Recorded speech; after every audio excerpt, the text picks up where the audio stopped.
In this tutorial I'm going to show you how to use VLOOKUP function in LibreOffice Calc. It may be really useful function. So for example, I would like to display here number of projects of Gabi, so I type here Gabi, she is here. So we would like to display here number of projects, it will be 40. So we type here equal sign, then I type here VLOOKUP and I open the bracket. Then I type here search criterion.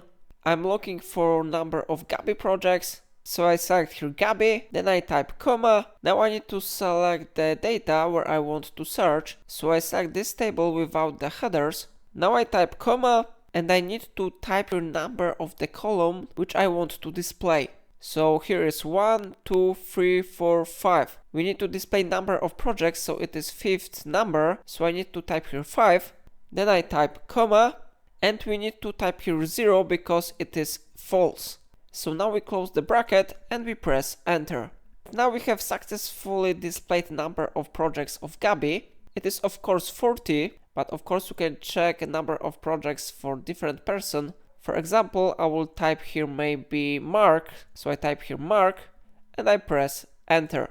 After that, number of projects will be displayed. So how you see, Mark has 10 projects.